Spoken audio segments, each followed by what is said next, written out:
Hello, beer tubers, and welcome to another beer review with me, Peter, the master of hoppers. Today, checking out some macro lager all the way from Japan. We're checking out, well, actually, technically, this is brewed in Vietnam, but the company is based in Japan.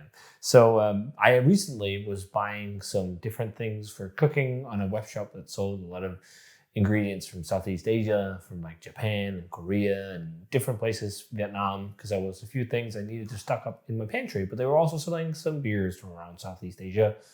And I was like, hey, let's try some of them. And I bought one Korean beer and then a few Japanese beers that will be fun to try. I think I'm going to do a blind tasting on some of the Japanese beers, but we don't really get much Japanese beer in Europe and Denmark. Most of the stuff we get is from the big breweries, Asahi, Kirin, Sapporo, those big breweries. We don't get as much craft beer. There was a period of time when we would get like Hitachi no Nest, and we'd get the Koichi Brewery, and we'd get Baird's beer, but not much. The only time we really get to try Japanese beer is on MBCC or like Brewskival, because there's a few Japanese breweries attending those festivals and pouring their beers. But Japan also is a big beer culture. You know, beer is consumed in large amounts at izakayas and stuff, I've been told. I don't know for sure because I've never been to Japan, but I've been told many things. It's a country that's number one on the bucket list to visit. I was supposed to go during COVID, but Henrik and I are soon going to get sorted going now that the country's open again and figuring out when we're going to go and everything. But this is Sapporo Premium Black in the big torpedo can. So this is a black lager where they use dark malts to give it the black color. The macro black lagers, I'm guessing they're inspired by the Schwarzbier of Germany or the dark lagers of the Czech Republic originally, which is probably the most famous styles of black lagers. So often with, modern times, a lot of people do Japanese style rice lagers. And it's funny, I think maybe all the beers I got are not with rice, they're pure malt beers. So I wonder how big a thing it is actually in Japan with the rice beers. I don't know, because this is just brewed with water, malt, barley, hops, and yeast. So brewed in Vietnam, apparently all the big torpedo cans from Sapporo is brewed in Vietnam. And then they have, like most of these breweries, I think actually also all of the other bottles of beer from Japan are brewed in Europe. And most big breweries will do this. They license their product out. They work closely with a brewery, often another big brewery, or they own a brewery in another country, and they will have them produce the beer instead with the same raw materials, want to try and get it to taste exactly like what it tastes like in Japan. Hey ho, let's drink some macro beer. This, I was about to say 6.5%. No, it's a 65 centiliter or 650 milliliter can. It's 5%. And it says a perfectly balanced blend of roasted dark malts with refined hop bitterness. This one is one bold lager with an uncommonly smooth finish. It's so funny to see videos of some of the beer bars in Japan where they really just geek out about these macro beers and they have all these weird ways of serving it.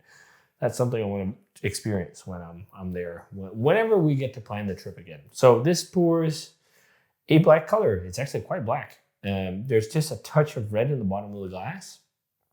But yeah, it looks like a black lager. It's got a tan head. Very nice looking one when I put it out. Let's check out the aroma. It's very toasty. Very toasty. Definitely smell the roasted malt. Hop character is super subtle, but there is a slight breath of like a floral note. And it actually has just like a little bit of a roasted barley. Like if you smell roasted barley, it has like a lot of roasty edge to it and it gives a lot of color. I'm getting a little bit of something like that. It's not the same as chocolate malt or something like that. It has like a sharpness to it. And then it's just crisp maltiness underneath, like crisp crackery notes. But the big thing is just like this charry, toasty, slightly burnt toasty note with a little bit of hoppiness. It doesn't smell half bad actually for a big brew beer. When was this packaged? There's only an expiration date. I wonder, they probably give it a year, so this might be from April. But also one of the things with big breweries like this, the chances are that the beers are going to last better on shelf because they have really good equipment for, keeping DO levels low and everything. But it smells good. Actually, let's try it. Cheers.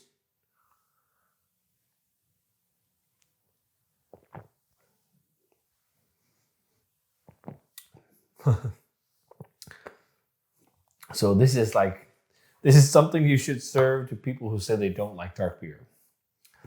It's really, you can taste that this is brewed for a massive audience. It's kind of timid.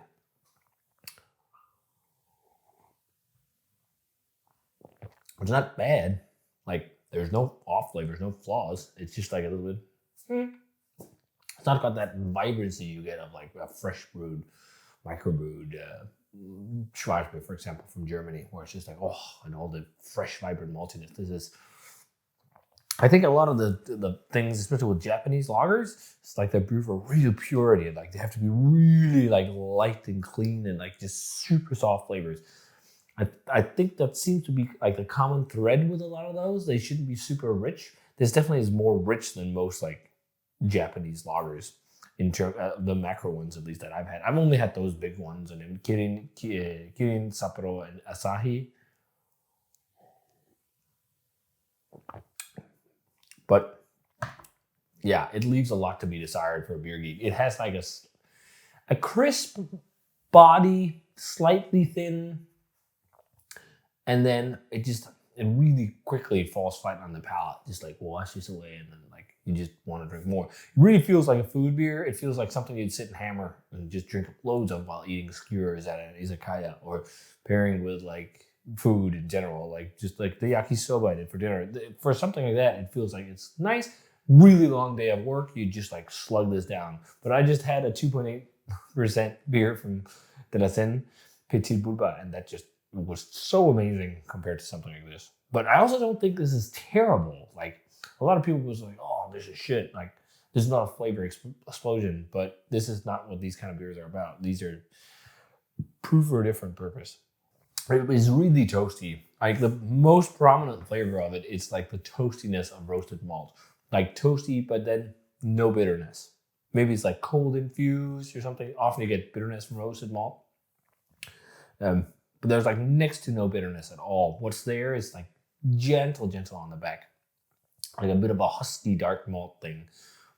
But it's super light. But it's like soft nuances, like coffee on the aftertaste or something. There's a little bit going on, but it's super ultra soft. And then it's got just crispness of maltiness, like just like Pilsner malty crispness to it up front. That slight floral edge on the aroma, I'm not really picking up on the flavor. It feels like a diluted Schwarzbier a little bit, but it's super crisp and clean and really easy drinking and refreshing, which is also nice. I really enjoy more simple beers these days, and this is definitely simple. It's surprisingly decent.